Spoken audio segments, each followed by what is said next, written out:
Професорката по македонски јазик Марина Цветановска, избркана од училиштето Арсени Јовков, смета дека отказот е противзаконски, а правдата ја бара на суд. Таа била вработена во средното училиште од 2009 година, а по 6 години Универзитетот Кирил и Методи ја ангажирал како лектор по македонски јазик на Истанбулскиот универзитет со договор за работа до крајот на 2017 година.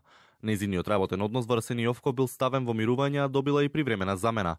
Поради потребата од лектори по македонски јазик, во интерес на меѓународната соработка, УКИМ испратил барање до училиштето да го продолжи нејзиното мирување се додека заврши изборниот процес, а универзитетот побарал мислење од Министерството за образование, но и од антикорупцијската комисија поради поклопување со изборниот период.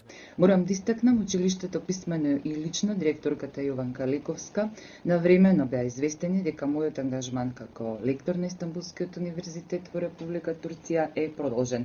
Меѓутоа, поради неможноста за подпишување на нов договор, бидејќи во тек беше изборниот процес, ќе доставам анекс на договорот со цел да се продолжи мирувањето на работното место.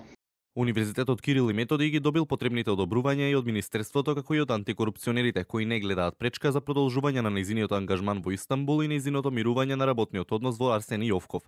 А за сето тоа било известено и училиштето. Сепак Цветановска добила отказ, а како причина е наведено тоа што не се појавила на работа во Арсени Јовков. Училишниот одбор го одбил и нејзиниот приговор, а Цветановска лани на 26 октомври добила конечно отказно решение. Доживеав хајка во сопствената земја.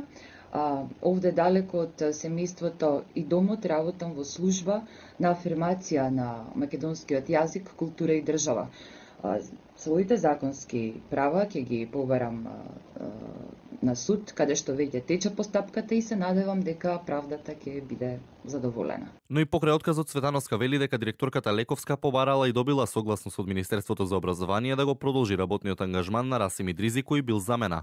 Денеска во Основниот суд Скопје 2 се одржа и првото подготвително рочиште за тужбата на Цветановска против средното училиште.